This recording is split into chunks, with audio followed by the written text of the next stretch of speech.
Magandang araw sa inyo lahat. Ako po si Banat Bayt. Ako po, dami po natin pag-uusapan ngayong araw na ito. Pag-uusapan po natin mga kalokohan po ng gobyernong ito.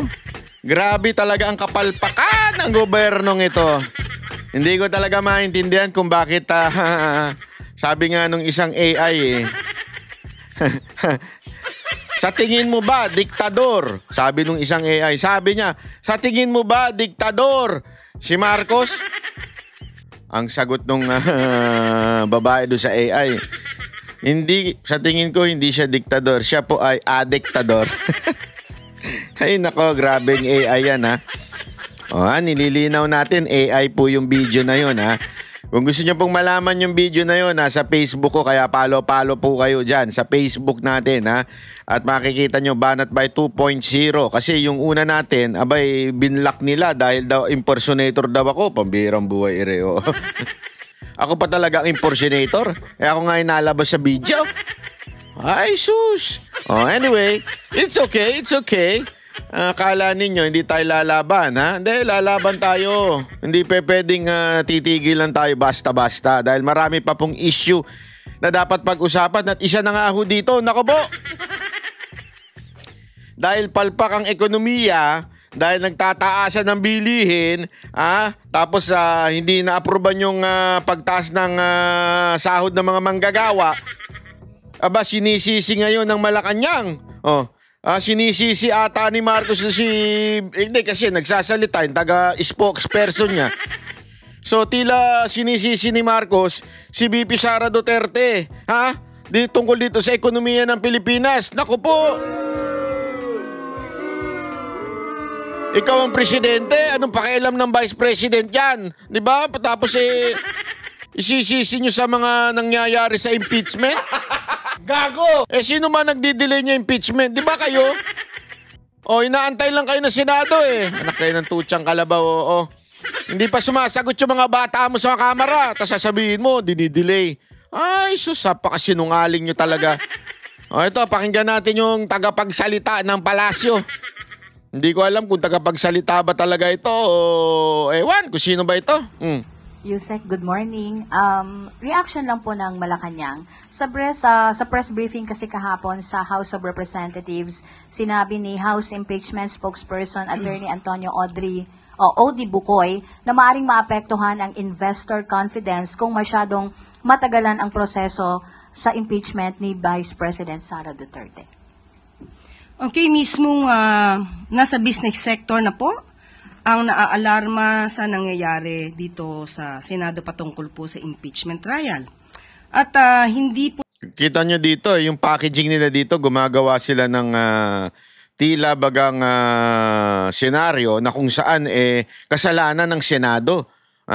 Itong pagde-delay daw sa impeachment. Ay naku, pambira kayo. Na-forthwith na nga Hindi kasi 'di ba, dapat nga nung susunod na araw pa sila magko-convene. Nag-convene na sila one day earlier. Tapos ngayon, ang dating sa paghingi ng tamang due process, ika nga. Kasi alam nyo mga kababayan, sa bawat hearing, sa bawat kaso, meron tayong tinatawag na due process. Ibig sabihin, kailangan po talagang sundin yun dahil may karapatan po ang inaakusahan. Diba? Dapat pong sundin yun. Ang hindi po ibig sabihin doon, dinidelay na po. Kasi alam naman ganun, lahat na lang ng kaso sa Pilipinas, dinidelay nyo yung kaso, dinidelay nyo yung kaso. Hindi pa pwedeng ganun. Kailangan bigyan mo ng pagkakataon. May mga 10 days para magpaliwanag, 5 days para magpaliwanag. Hindi pa pwedeng dinidelay ka agad. Gusto nyo mabilis pala ba't di sumagot ka agad ang kamera? Doon sa hinihingi ng Senado. Talaga na naisin na makapag-invest, na maa-alerto po talaga mga investors natin kung may issue po at inaakusahan ang isang leader ng korupsyon at mukhang nakakampihan pa ng ibang senator judges. Wow! So nakakaalarma po ito dahil gumaganda po ang takbo ng ekonomiya ng bansa. Taliwas po ito sa sinabi ng Sandali. Parang nalaglag ako sa upuan ko nun Sample nga. Nalaglag ako dun sa upuan ko. Gumaganda ekonomiya? Putangin ang yan. Shit. Gumaganda talaga ekonomiya? Napakasinungaling talaga ng gobyernong to, no? Napakasinungaling. Saang parte? Sige nga ho, te, magbigay ka nga ng halimbawa. Saang parte? Magbigay ka ng ebidensya gumagandang ekonomiya ng Pilipinas. Ay, nako. Ano to, te? Libre ba lahat ng pagkain mo? Ako nagtatanong lang, te, ha? Libre ba lahat ng pagkain ninyo sa bahay? Sa bagay, mataas ang sahod mo dyan. Kaya walang problema. Hindi pa natin alam kung may mga bonus pa yan. Di ba? Pero te, tanungin mo yung mga nasa baba. Talaga ba gumaganda ang ekonomiya? Hindi, kasi na sinasabi mo, gumaganda ang ekonomiya.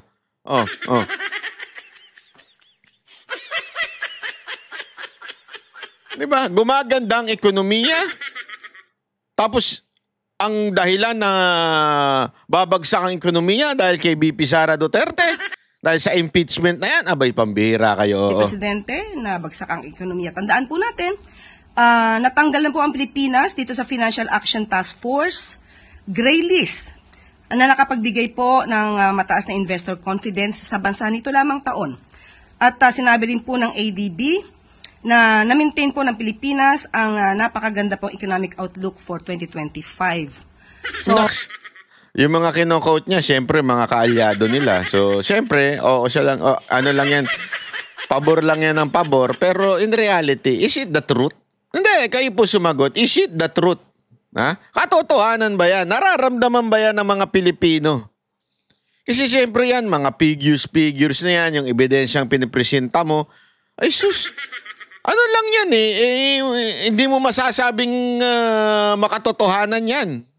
Kasi, alam mo, sa ground, kaya nga dumadami ngayon ang krimen, isa ho sa mga dahilan ay dahil po sa palpak ng ekonomiya ng Pilipinas o pabagsak nga.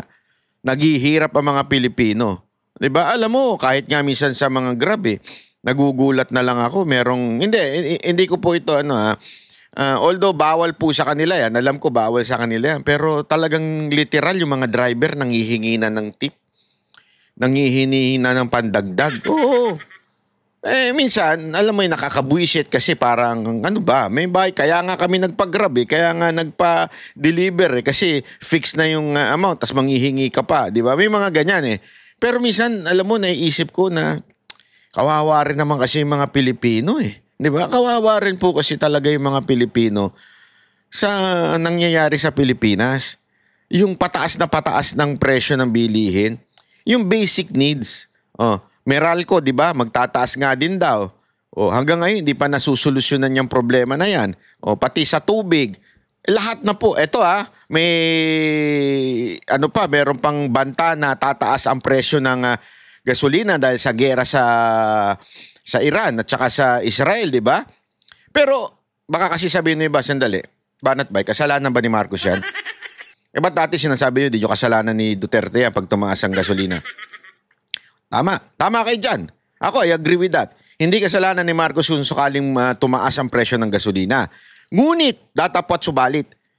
Alam mo nang mangyayari. Actually, alam mo nang mamaya papakita natin na hindi talaga prepared itong gobyerno to sa gera Alam mo na may nangyayari. Diba? Dapat magkakaroon ka ng contingency plan. Anong plano? Paano kung biglang nagka-problema talaga tayo sa gasolina? Handa ba tayo? Pag nagtaasan yan, kasi magtataasan talaga yan dahil nung pagtitignan mo yung mapa ng Israel at saka Iran, magkalayo siya Talagang may tinatalunan siya mga bansa. At itong mga bansa na ito, naantala yung dinadaanan ng krudo, naantala syempre. So, definitely, pag konti ang supply, tataas po ang demand. And pag tumaas ang demand, pambihira, tataas ang presyo niyan. So dapat nakikita mo na yan. Sabi nga, a good leader creates problem. Ang labo mo ba, Natbaya? Dali, papaliwanag ko. Actually, si Isko nagsabi sa akin ito Tama naman iniisip ko. Dapat, kung ikaw ay good leader, wala pang problema, iisip ka na ng problemang mangyayari. Para, ready ka na. Hindi ka reaction lang ng reaction. O react ka lang ng react. Di ba? Hindi pwede. Dapat, wala pang problema, mag-create ka na ng problem. Ano kaya magiging problema dito? Pag nagkagera, ano mangyayari? So anong gagawin natin ngayon? 'Di ba? Dapat ganun. Hindi eh. Tingnan nyo, mamaya papakita ko, hindi ready ho si Marcos dito sa gera na to. O nakakahinayang po kung ang ekonomiya natin ay maapektuhan ng dahil lang po sa nangyayari sa Senado. So, ang panawagan lang din po natin sa Senado patungkol po sa impeachment trial, hindi naman po para pabilisin o manghimasok tayo sa ginagawang impeachment trial, kundi sundin naman bakit po ka ang pa dumadaldal? konstitusyon at ang Hindi, bakit ka pa dumadaldal dyan? Ayaw mong pabilisin. Pwede tumahimik ka na. Dapat, pagdating sa impeachment, no comment po kami. Yan po ay jurisdiction na po ng Senado at ng Kamara. No comment po kami dyan. Ba't dumadaldal ka pa? rule of law. Yan din lang po ang ninanais ng Makati Business Club. On the other, Yusek, sang-ayon po ba ang Malacanang sa panawagan ng business community na kailangan talagang bilisan na ang trial upang mapanatili ang katatagan ng ekonomiya at kumpiyansa? Binabasa. Utos na naman sa newsroom niya yan, ano? Pabilisin talaga ang ang impeachment. Bakit ba atat-natat kayo sa impeachment, no? Itong mga media na to. Kasi siyempre, sila nga nag-create din ng problem eh. Magaling din to media eh.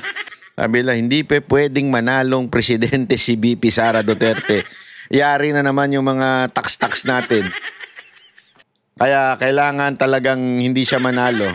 So, gawa na natin ng paraan ngayon pa lang. Ganon siguro mga nasa isip niya mga yan, no? Mga investor na mamuhunan sa ating bansa. Muli ulitin natin, hindi po kasi manghihimasok ang Pangulo sa proseso sa Senado patungkol po sa impeachment trial. Oh, shut up na. Pero kung yan po ang nakikita po ng mga... Ba't may kaduktong pa talaga? Ang biya. Ano ba? May kaduktong pa talaga? Ay, sus. Gago! Tama na yun eh. Dapat ganun na lang eh. Yun ay sagot dun eh. Ang katatagan ng ekonomiya at kumpiyansa ng mga investor na mamuhunan sa ating bansa. Muli ulitin natin, hindi po kasi manghihimasok ang Pangulo sa proseso sa Senado patungkol po sa impeachment trial. Tapos na. Tama na. Diyan na lang. If you are a good spokesperson of this administration, and since wala naman pong jurisdiction ng presidente, hanggang dyan na lang. Shut up na. Shut up. Bakit tutuloy-tuloy ka pa? Pero kung yan po ang nakikita po ng sus! mga nagnenegosyo, Hindi talaga niya matanggap, no? Madam, alam mo ko ako sa'yo, you really have to stop yung pagbablog. Oo, sa tingin ko lang Bakit? Kasi nadadala mo dyan eh. Siguro sanay kayang opinion, kasi nga ngayon tuloy-tuloy yung vlog niya Hindi ko nga maintindihan bakit itong lintik na media na to hindi pinupuna yan eh. Nung panahon ni Mocha, asik lang siya, hindi siya tagapagsalita, pinupuna nila bakit daw nagbablog pa si Mocha. Eto, tuloy-tuloy yung pagbablog, Yusek to mas mataas pa to. Tapos spokesperson, ano pa to, press secretary pa, o ang tawag dito, press officer pa ito. Pero hindi nila pinipigilan. Bakit? Tama mali. Hindi ko maintindihan bakit ganun. investors natin sa Pilipinas, eksperto sila sa mga ganitong bagay, kung ano ang mas makakabuti sa ekonomiya. Sa tandaan natin, ang sabi lamang po ng Pangulo, sundin ang konstitusyon at ang rule of law. So, ba't dinadagdag-dagdagan sa mo? impeachment trial, at yun na nakikita ng business sector, sana bigyan din po ito ng pansin ng Senado. Dagdag pa talaga eh. Kailangan talaga magdagdag, ma'am. Pambira ka, oo. Pambira ka talaga. Kaya na lang din nagagalit sa'yo ang taong bayan eh. Dahil sa ganyan mong bida-bida eh. Hindi, alam mo, ito ang daming dapat pagtuunan ng pansin ng gobyernong ito. Hindi ko maintindihan bakit yung lintik na impeachment na yan ng araw-araw na lamang pong tinatapik. Ito, papakita ko sa inyo Ayan. Ito. Kita nyo ito? Inihayag ng DWM, yung Department of Worker, parang mali, DMW yan eh. Ito naman si Balita. DMW yan, di ba Department of Migrant Workers yan? Ba't nauna yung workers sa migrant? Na pumalo na sa mahigit 100 mga Pinoy ang nagnanais ng makabalik ng Pilipinas mula sa Israel kasunod ng tumitinding tensyon sa pagitan ng naturang bansa at Iran. Nako po. Saklolo! Marami pang Pilipino. Ayan So alam mo, ito. Ito yung sinasabi natin eh. Ang dami-daming pwedeng pagkukulang pansin ng Pangulo. Nagbibisi-bisihan kayo sa impeachment. Di ba? Alam mo, nung panahon ni Pangulong Duterte, tatandaan ninyo yung pandemya. Alam niyo ba kung anong ginawa niya? Kasi ito, pinuna sa government to noon eh. Pinuna ng mga bakit kayo nagre-renta, gumagastos kayo ng charter plane, yung yung para bagang babayaran mo yung paglipad ng eroplano doon. Tapos pabalik. Ibig sabihin, bayad na. Talagang para kang kumuha ng private plane para maibalik dito. Hindi commercial, hindi sinakay isa-isa sa commercial, hindi ganon. Talagang kumuha ng eroplano, tapos pinapunta dun sa mga bansa na kailangan na nila umuwi dito because of the lockdown ng pandemya. Di ba? May ganon. Alam niyo mga kababayan, pinuna yan nung panahon ni Duterte. Pero sa totoo lang, tama yun eh. Kasi aanuhin mo ang pera kung wala na ang tao. Kaya mamili na kayo, mag-shopping na kayo. Hindi, biro lang. Di ba, aanuhin mo yung pera ng gobyerno kung mamamatay naman yung mga tao doon dahil nga naman yun yung panahon ng pandemya. Ngayon ba't hindi gawin ito? Nagtitipid tayo?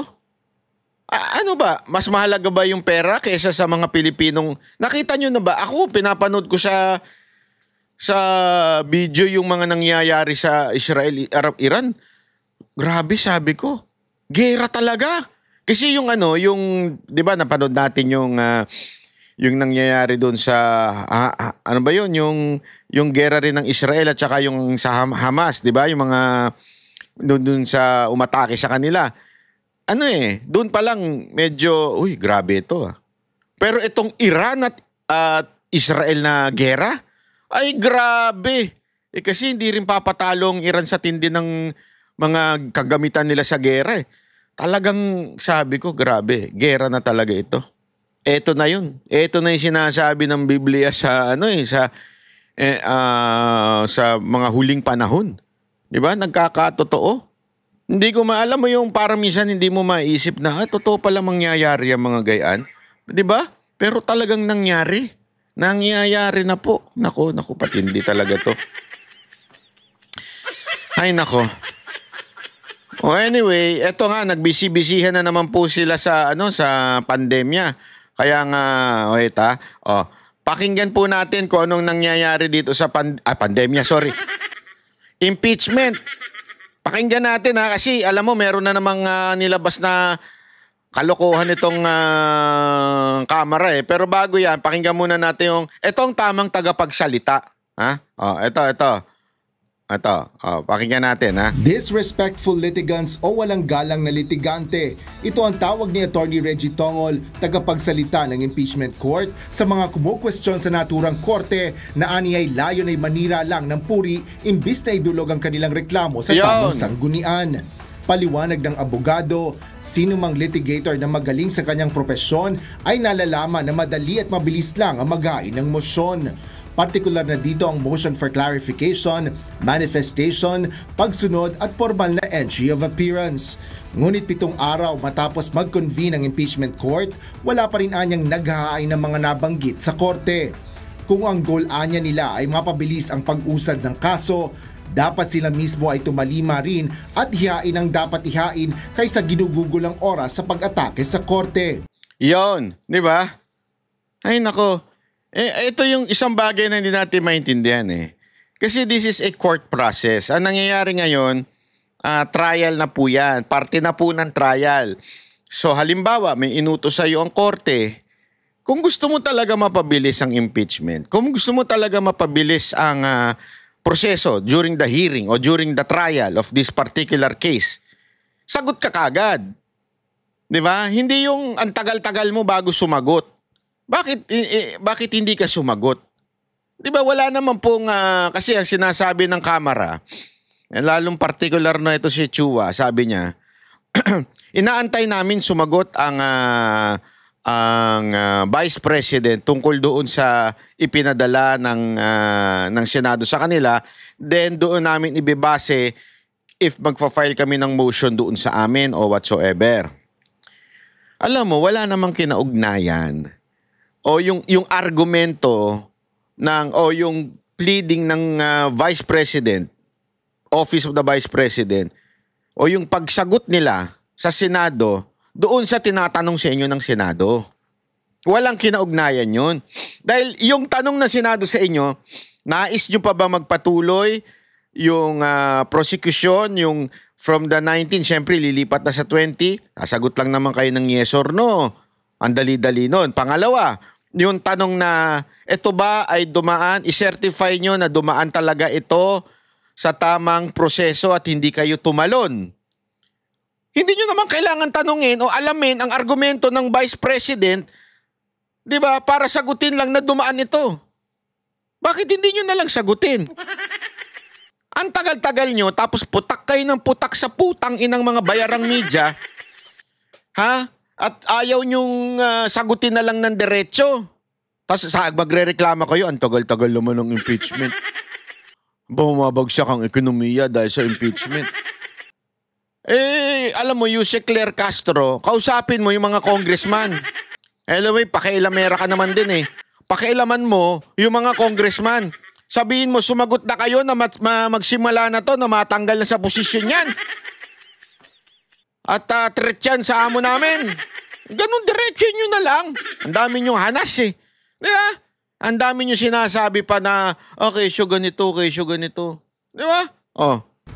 Ayon naman kay Senate Minority Leader Aquilino Coco Pimentel III, komplikado ang utos ng impeachment court na pagbabalik ng articles of impeachment sa House of Representatives. Ba't ba daldal pa ng daldal to, di na to kasali? Ewan ko alam, daldal ng daldal to, hindi nakasali to sa eksena. Wala ka na eh. Sa 20th Congress na yan eh. Hindi ka nakasali, talo ka na eh. Alam ko na kung ba't siya dumadaldal. Hindi kaya ito napag-utusan ni Marcos? Uy, yung asawa mo, in-appoint ko ha. Well, ikaw na bahala sa akin dyan. Hindi kaya? Hindi kaya po? Sa mata nila, for sure, hindi unconstitutional yung ginagawa nila. O ngayon, binalik na namin para sagutin kami na, syempre, hindi unconstitutional sa mata namin when we made it. So, it really caused unnecessary delay. It introduced a maneuver, a detour na hindi na kailangan gawin. It introduced legal concepts na not so clear ang meaning. When number one, we could have just assumed it, and then number two, we could just have asked them simply without returning. Gayunman, naniniwala pa rin si Senador Pimentel na dapat sagutin ng Kamara ang kahilingan ng impeachment court. I hope the House of Representatives, being a party to the case, sila nga ang nag-initiate nitong kasong ito, they should try their best to comply with the order of the Senate Impeachment Court. Asher Kadapan Jr., UNTV News and Rescue. Diyos ang aming sandigan. Yun talaga ang dapat dun eh. Sumagot itong impeachment court eh. Itong mga senador sa impeachment court. Kasi ang tagal-tagal na naman po niyan. Bakit ba? Hindi ko maintindihan. Ano bang napakahirap doon sagutin na isi-certify mo lang naman. Yung ginawa namin, okay yun. Yung ginawa namin, tama yun. Na constitutional yun. Walang problema doon. Alam mo kung ba't may ang tagal sumagot? Gusto nyo malaman? Tanong niyo yung mga asawa ninyo.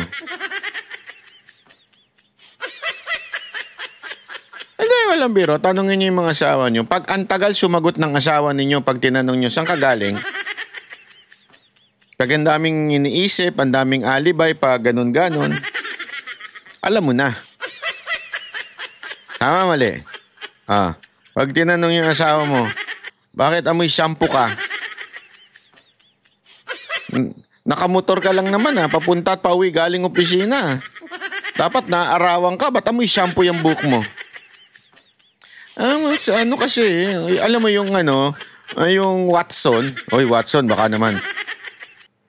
Meron kasi silang discount ng mga shampoo. Buy one, take one na shampoo. So, ginawa ko, tines ko doon. Bumili ako ng mineral water. Tapos nag-shampoo ako sa loob ng Watson. Ha?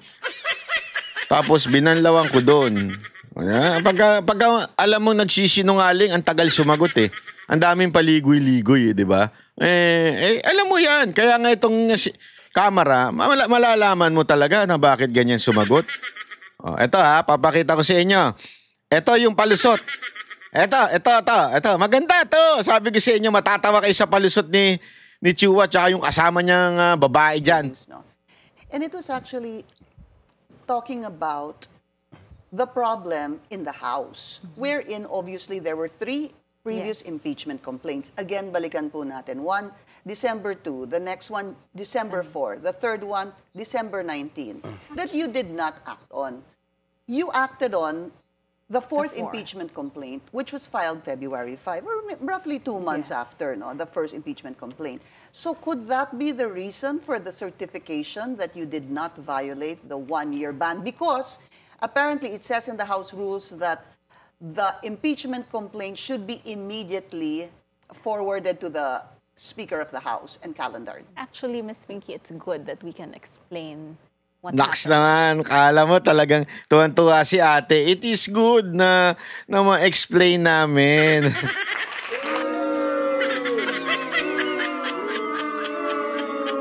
Pero ipapakita natin yung explanation nila kung nasa hulog o wala, tingnan natin. In the House. And, well, first, I can assure you that it was above board. Everything was above board. So, the first impeachment complaint was filed on December 2. And under the Constitution, we have 10 session days within which to include it in the order of business. So all of the first 3 impeachment complaints were included in the order of business on February 5, which is the 10th session day. Even yung December 2. Nagigets ninyo? Ganito palusot. So sinasabi ni Pinky Web, ano yun 4 yun eh. So nagsimula nung December 2, blah blah blah. Pero inaksyonan nyo na February. Okay? Yun yung yung tanong. So, dumaan yung first, dumaan yung second, dumaan yung third, at fourth, tapos inaksyonan nyo yung fourth sa February. No, isipin nyo mabuti yun, Ito, sagot niya. Yung 10th session day niya was Feb 5? Yes. So, ang sinasabi nitong babae na to, kasi ang nakasulat daw sa rules, 10 session days. And since December, maraming break, yung aabot daw yung session days na 10, February na. Ang binibilang hindi yung araw na pumapasok hindi yung araw-araw. Kasi siyempre, definitely, from December 2 to February, lagpas na 10 araw yon. Yung session day daw. So, kaya nila inaksyonan ng February pa kasi abot pa naman daw yon within the rules na 10 session day. Yan yung paliwanag niya. Kaya nga, idiniin pa ni Pinky Web. So, pati yung December 2, mula doon hanggang sa February ay 10 session day. Ito. So we are counting session days and not yes. Because calendar December days. 3 is session number 27. And December 5 and February Saklolo si Kuya. 5 is session number 37. At 36? 36 ba? Hindi nga nila alam. So, binibilang. So, tinan nyo gina-justify nitong maman to. Session days and Yes, not yes. Because calendar December days. 3 Yes. December is 3? session number 27.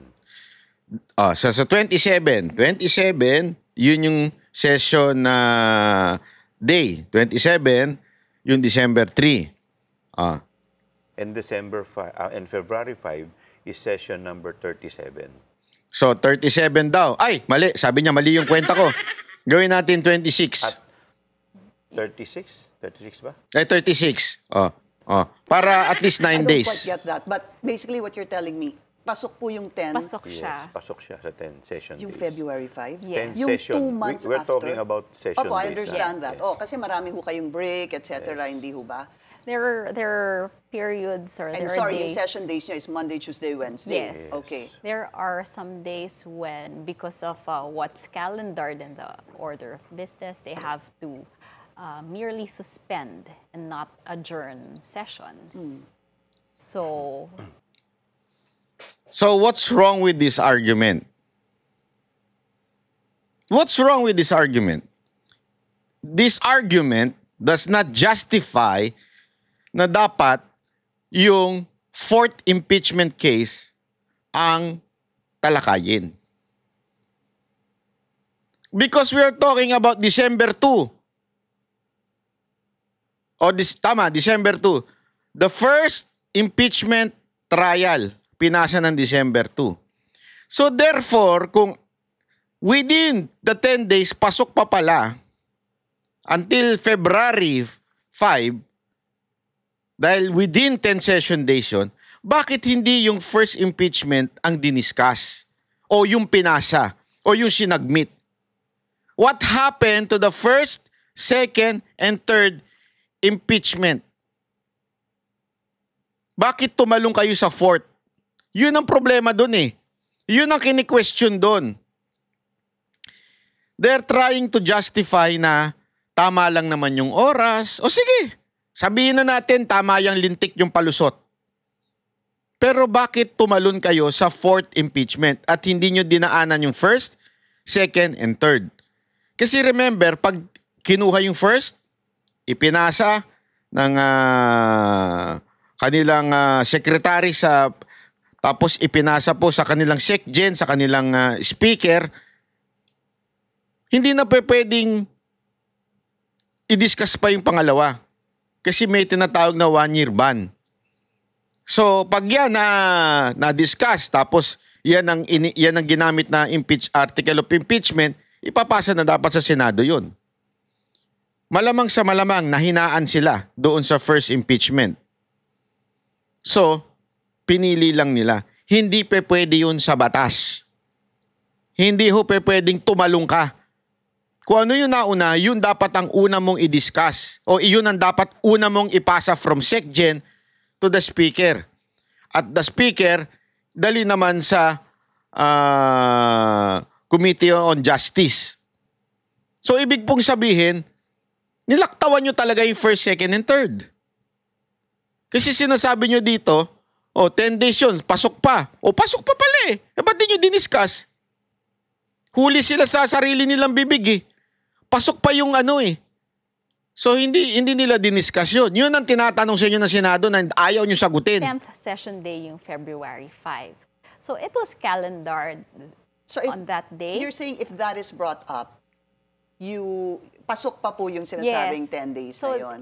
Actually, it's good that we are able to clarify Okay. this. No. You did not clarify the question of the Senate.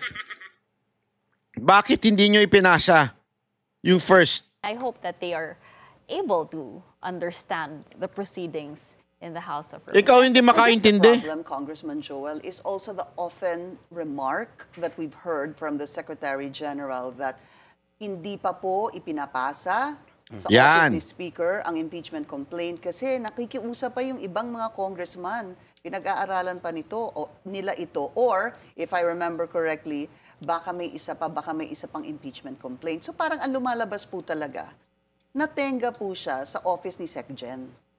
Well, actually, in the first place, wala namang period na binibigay si SecGen ang batas as long as pasok ka doon sa requirement.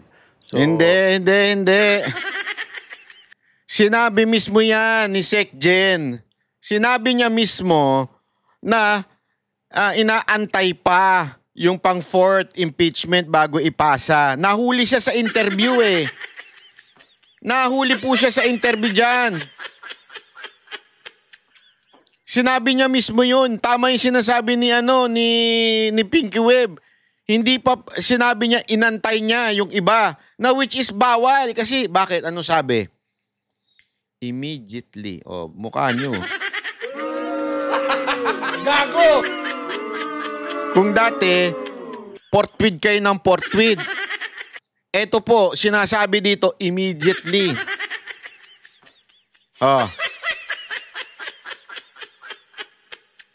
Ang portweed, medyo may ano pa nga, pwede pa nga ma-delay kung tama yung dahilan eh. Ang immediately wala. Immediately dapat ipasa kagad. Wala pala kayo eh. Kasi ang mangyayari niyan, pagka dapat yung unang final, isasabit mo na agad automatic.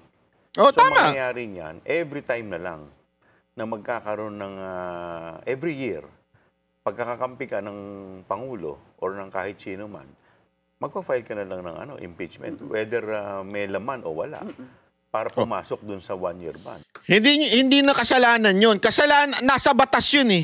Hindi nyo pwedeng, di gumawa kayo ng bagong batas.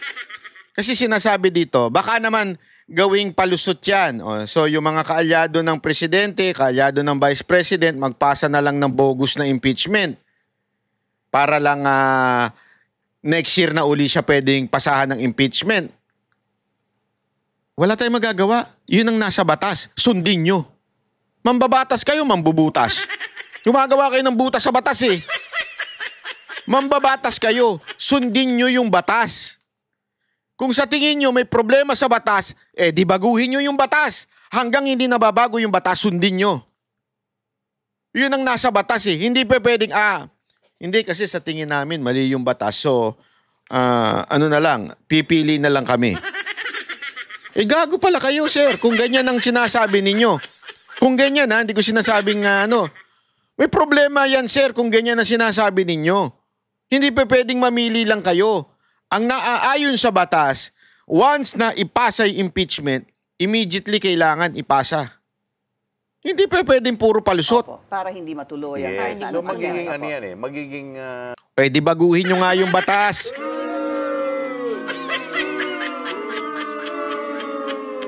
Alam nyo, para kang hindi mambabatas, pag may nakita kayong problema sa batas, hindi ibig sabihin nun, sandali, problema yung batas na yan, so hindi ko susundin. Gagawa tayo ng sarili nating batas. Hindi pa pwede. So, sasabihin na lang ng mga nagmumotor, tangin ng NCAP yan May problema yung NCAP na, hindi na kami susunod dyan. Ngayon nakikita kaming problema sa NCAP eh. Sabihin ng mga rider. So gusto nyo ganun? Di ba sir, dapat ang tama dyan, sumunod kayo. Ngayon, hanapin nyo yung representante ninyo, magpasa ng bagong batas tungkol sa NCAP. So kayo, mambabatas, alam nyo yan. Na dapat gumawa kayo ng batas, yun ang inyong ayusin tawag dito yung baguhin hindi baguhin ang tawag, may tawag doon nakakalimutan ko na yung tawag doon, anak ng wewe i-amend nyo yung batas, di ba? Bago nyo pakialaman. Maabuso rin. Yeah. So kaya nga dito siguro at wala namang parang hindi abogado ito si Chua, no? Mali dun sa ginawa ni SecGen as long as papasok ka dun sa period na nakasaad dun sa batas. Now, it did not happen only this administration. During the past administration, during the time of President Duterte, if I'm not mistaken, there was also this incident where an impeachment complaint was also filed and 3 months thereafter na dun lamang na i-agenda. So, this is not novel. But it never reached the Senate. It never reached the Senate. At saka sandali lang. Wala namang question dun sa sinasabi niyong 10 session days. Sinasabi kasi nito, kahit naman nung kay Duterte may ganun din. Nga, within 10 session days. Di ba? Wala namang question dun. Pero ang problema dito, yung pagtalo ninyo sa pang-apat na impeachment complaint. Gago! Nagpapalusot pa po kayo eh. At saka unang-una, bakit si Duterte? Bakit hindi mo sabihin, pangalanan mo yung speaker at that time? Hindi naman labas naman siya sa si Duterte. Yung speaker ang pakalanan mo, pagsabihan mo yung speaker nyo nun. Pero hindi nga pasok nga ho in 10 days eh. Oh. Okay, there's a second, certification that the Senate is asking from the House of Representatives. We're going to talk about that after the break. We'll be back with House Prosecutors Joel Chua and Bel Zamora. This is On Point. Ay, nako po. Alam nyo, ito problema dito sa mga congressman natin eh. Ikita nyo, palusot ng palusot. Yari kayo. Sabi ko sa inyo, pag nakaharap nyo si Marcoleta, yari kayo talaga. Ay, sana mapanood din ni Marcoleta ito. Nagmagaling eh, no? Hindi naman nila sinagot yung tanong eh. Di ba? Yung palusot na, ang sinagot lang nila ay yung palusot na 10 kaya tumagal. Pero hindi nila sinasagot yung issue ng bakit hindi nyo diniscuss yung first, o hindi nyo tinakil muna yung first impeachment, tapos yung second, tapos yung third, ba't tumalo na kayo sa fourth?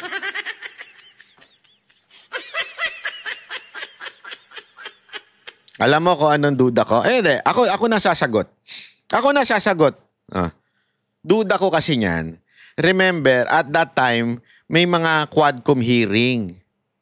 At yung Quadcom hearing na yon, doon sila kumuha ng ebidensya.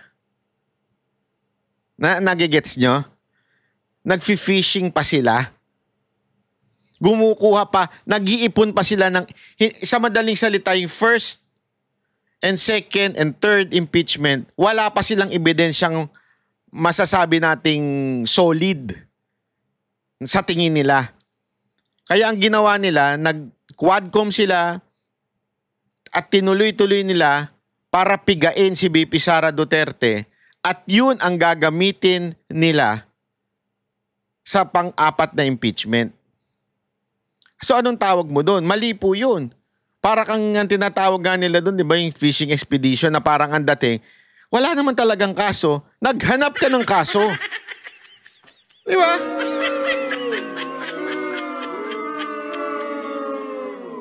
Yan ang sa tingin kong paliwanag.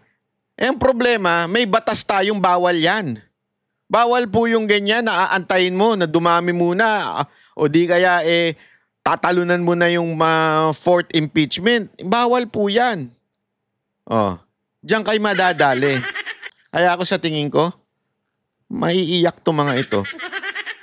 Hindi, sa tingin ko lang maiiyak to pagdating sa trial na. Nakita nyo naman ng titikas ng mga abogado ng ni VP Sara Duterte, di ba? Tapos ganito yung mga abogado, parang parang walang alam. Di ba? Tapos ito pa, matindi niyan, nandun na sila Marcoleta noon. Matitinding mga abogado. Tapos nandiyan pa si Batorni. Ginagalit nyo si Batorni. Senator Batorni. Eto, tanungin mo bakit ganun yung palusot nila. Kaya nga, eto, simple-simple, di ba? Kung talagang meron kayong tamang dahilan, may sagot naman pala kayo. Bakit hindi nyo maipresenta agad-agad?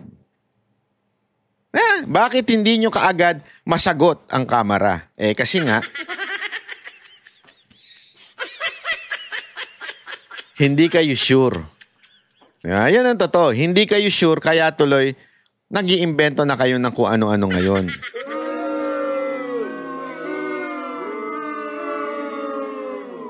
Ito, pag-usapan natin to. Ito, grabe ho ito. Ay, tindi. Alam nyo, ganito talaga kawalang niya ang, speaking of impeachment, ganito na po talaga kawalang niya ang ating gobyerno. Tita nyo yan? Nakikita nyo yan? Tinanggal ho, Ay, mali. Sorry.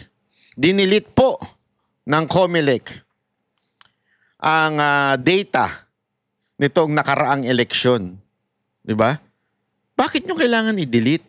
Agad-agad. Nagmamadali kayo? Ayaw nyong antayin na magkaroon ng hearing sa Senado? I-hearing muna kayo ni Marcoleta? Sabi dito, the Commission on Election COMELEC on Tuesday deleted all files in the National Printing Office. May petition for manual counting. Bakit nyo na dinilit? Tapos sasabihin nyo, wala na, delete na. I-empty nyo na rin yung trash bag nyo. Trash bin pala. Ito, style ito ng mga ngalun niya eh. Delete ng delete.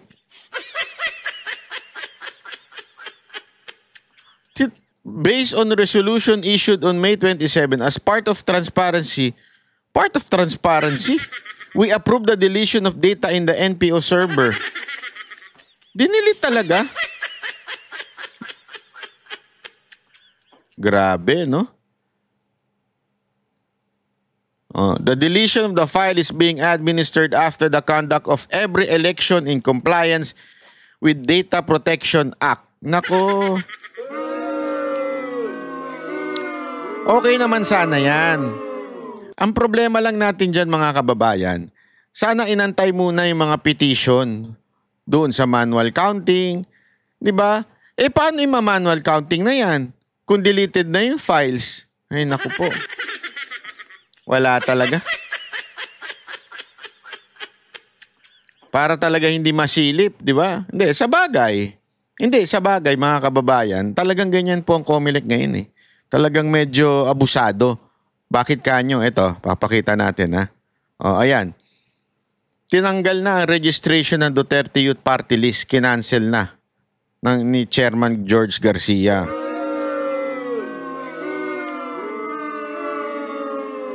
Although, pwede pa daw mag-file ng motion, pero putang ina motion, hindi naman na makatotohanan yan.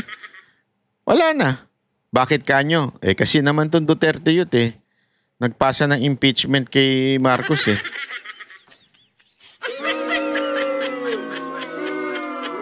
Alam mo mga kababayan, ito po ay magbibigay ng fear sa sino mang congressman na magpapasa ng impeachment against the president.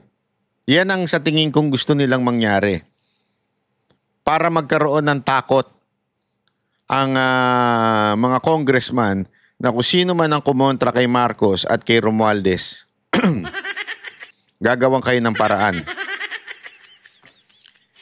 Kasi alam nyo mga kababayan, ang tagal na nung panahon pa lang nila Duterte, alam nyo kung sino nag-file ng ganito? Yung mga NPA na mga party list dyan sa Kamara. Yan po yung yung mga kasamahan ng CPP, NPA, NDF. Sila po yun Kasi nga, itong si Cardema, talaga namang grabe ipahiya itong mga NPA na ito. 'Di ba sa mga debate? O yung gumaganon. Yung TikToker, kulang na lang tumirik ang mata Dahil napahiya ho O 'di ba? Panahon pa lang nila Duterte, gumaganyan na yung mga animal na yan Ano nangyari? Wala naman Kasi nga, wala namang kwenta yung kanilang petition. Bakit ngayon na-actionan? Anong pinagkaiba? Alam ko na. Kasi nga, in-impeach nito ng Duterte Youth Party List si Bongbong Marcos. Gago! Diyan pala, makikita mo na, mali yung babae sa AI.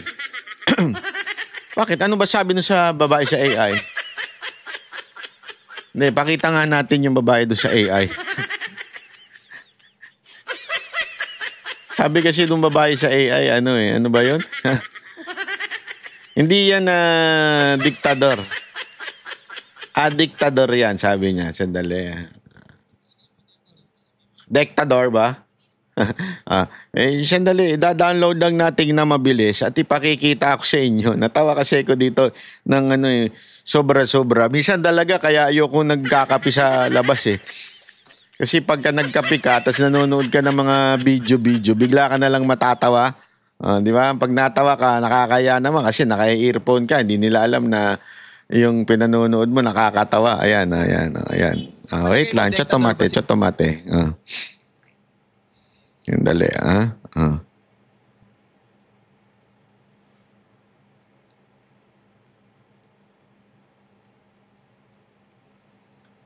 Dali. Ayan. Pakinggan natin, Ito. Sa palagay mo, diktador ba si BBM? Hindi naman siguro. Mas nakikita ko na addictor kaysa sa diktador. Addictor pala. Addictor. Okay. Hindi po ako gumawa niyan, ha? AI po yan, AI, ha? O, nililinaw lang natin. Baka sabihin na naman iba, nagsisir ng Alam ko. O, ito. Ito na nga po, mga kababayan, ha? Pag-usapan pa po natin itong... Ay, nako. Etong... chotomate. Ito pa. Kalokohan talaga ng lintik na gobyernong ito. Ito, ha? Tore! Ikaw talaga number 1 na sinungaling talaga, no? Ito, ha? Panoorin niya ito. 600 cash.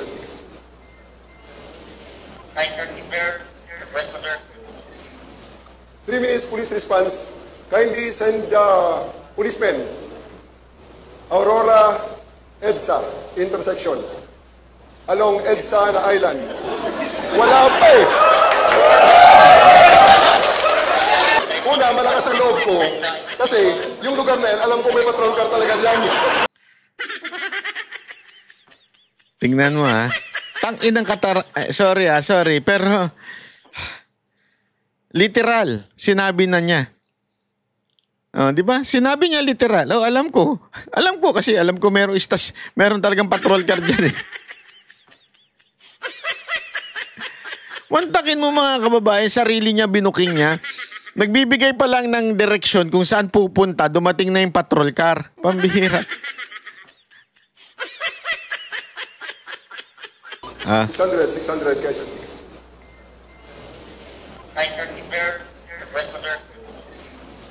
3 minutes police response. Kindly send policemen. Aurora, EDSA, intersection. Along EDSA na island. Wala pa eh. Kalokohan. Alam mo kasi ang problema dito kay Tore. Kasi siguro ni-ready niya na itong patrol. 'Di ba? Ang tagal magsalita. So, umabot na siya dito. Hindi naman siya pwedeng dumiretso kasi ang layo ng U-turnan niya. Hindi na siya aabot ng 3 minutes. Yan nga yung sinasabi natin eh. The idea is not bad. Okay? But the problem is the situation. Yan po ang problema kasi yung sitwasyon po eh. Hindi po, alam niyo yun, madaling sabihin 3 minutes. Pero yung sitwasyon, kasi yan, traffic yan eh. Paano kung na-traffic? Tapos bigla mo na lang tatanggalin sa posisyon dahil nagkaloko-loko, dahil lumagpas ng 3 minutes. 'Di ba? Bakit nga ho? Kasi nga hindi capable sa sitwasyon nating Pilipinas. Pangalawa, yung resources natin, halatang hindi kakayanin pa. Hindi katulad ng ibang bansa na matindi ha. Halimbawa nga, kung magre-responde sa isang bank robbery, alam naman natin kung sa bank robbery, hindi naman po mga pipitsuging baril ang gamit niyan, di ba? Tapos ang ihaharap mo tayong mga pulis yung mga pulis po na ang bitbit 9mm lang. Minsan pumapalya pa. Di ba? Wala naman po. I mean, sana. Kunwari, providean kayo ng tawag dito, bulletproof vest. Dapat naka-ready na yung sa sasakyan. Di ba? Kasi ganun sa ibang bansa eh. Naka-ready naman sa sasakyan. Meron ba tayo? Wala. So gusto mo dumating doon na walang kalaban-laban mga kapulisan natin. So anong ibig ko sabihin mga kababayan? Okay yung idea pero kulang pa tayo sa mga resources na sana inuna muna yon bago yung papaandar ka, magpapamedya ka, maggagaling-galingan ka dyan. You understand? Kaya sumasabit eh. Alam mo, ganyan din na nangyari sa NCAP. Sabi nga nung isang napanood ko, sa isang video ng isang, ewan ko kung vlogger yun, na nagmumotor. Ang ganda ng punto niya eh. Maganda naman po yung NCAP. Wala naman pong problema at gusto naman naging disiplinado naming mga motorista. Ang problema lang, ladies and gentlemen, hindi po sapat ang iisang linya para sa motor. May isa pang ang linya dyan na bike lane na wala namang gumagamit. Sana ay paggamit na lang, i-shared lane na lang para lumaki-laki naman yung linya Sabi niya nga hindi naman sa atin malaking kalsada. May mga sitwasyon talagang maliliit ang kalsada natin tapos ililimita mo kami sa iisa. So, the idea of NCAP, sabi nga niya doon, maganda. Pero, dapat isabay mo rin sa sitwasyon. Lawakan mo yung dadaanan namin, ayusin nyo yung mga signal, hindi yung bigla na lang magdidilaw sa gitna. Kasi 'di ba hindi na gumagana yung mga countdown? Kasi ang problema niyan, pag nagdilaw sa gitna, naandun ka, inabutang ka, napicturan ka. Ang dating nun, hinabol mo. Pero hindi mo alam, bigla-bigla lang palang dumidilaw. Di ba?